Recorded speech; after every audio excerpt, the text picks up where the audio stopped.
Hello, boys and girls. It is grammar time. And in grammar this week, we are going to be focusing on something called possessive pronouns. Now, raise your hand if you remember what a pronoun is from last week. I hope you all raised your hands. So a pronoun is a word that takes the place of a noun, right? So instead of saying, Miss Rabideau this, Miss Rabideau that, I can say I. Or instead of listing every single one of your names, I can say you, right? So a pronoun takes the place of a noun. Now, a possessive pronoun shows us who or what has or owns something. So it shows us who or what has or owns something. So a possessive pronoun can answer the question, who owns that? All right, so I'll show you that as we go through our sentences. Let's look at some possessive pronouns in action in the sentences. All right, so my house is white.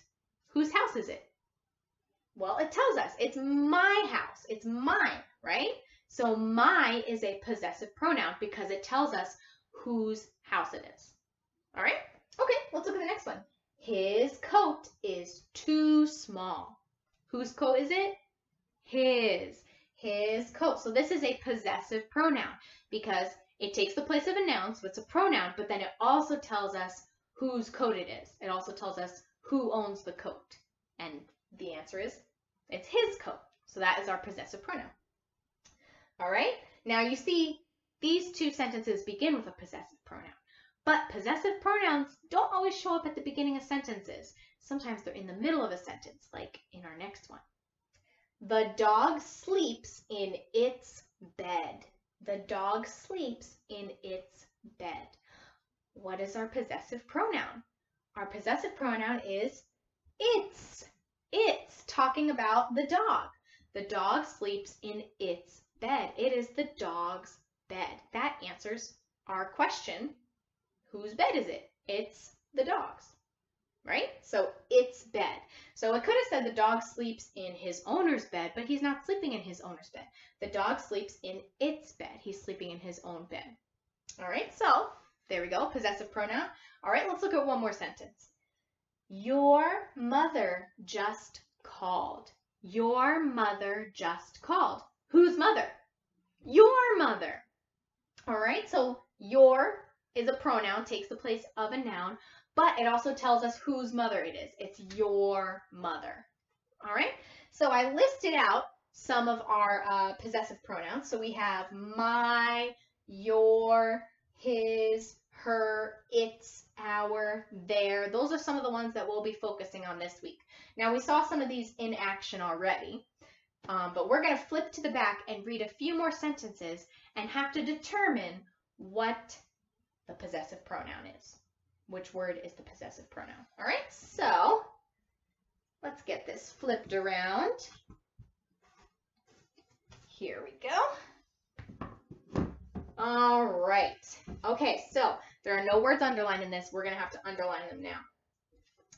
All right, so this has the other possessive pronouns. I gave you that little list at the bottom there. This has some of the ones we have not seen yet. All right, Susie likes her new skirt. Susie likes her new skirt. All right, what is the possessive pronoun? Her. Her. It's whose skirt?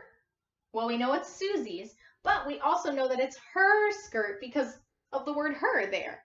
It could have said Susie likes the girl's new skirt. It could have been someone else's skirt, but because we have the word her, we know that we're talking about Susie's skirt. Okay, so that possessive pronoun tells us that it's Susie's skirt. All right, how about next? Gran stayed at our house. Gran stayed at our house. What is the possessive pronoun? Our. Good. Our. So Gran stayed at our house. Whose house? Our house. Okay, so our is a possessive pronoun that talks about a group of people that includes you. So it's more than one person that includes you. Our. It's like the word we. All right, good. Last sentence. They put their spelling tests in the basket. They put their spelling tests in the basket. Which is the possessive pronoun? Now don't get tricked. They is a pronoun, right? they is a pronoun, but it's not a possessive pronoun. Which word is a possessive pronoun? There, right? There. It's telling us whose spelling test it is. It's their spelling test. Okay? So there is a difference between pronouns and possessive pronouns because they is a pronoun, but it's not a possessive pronoun. It's not telling us what belongs to someone and who it belongs to. All right, so boys and girls, that's a little introduction to possessive pronouns. We will look at them again tomorrow, but you do have a grammar worksheet where you're going to be looking at possessive pronouns as well. So go ahead and get started on that, and you guys are going to do an awesome job.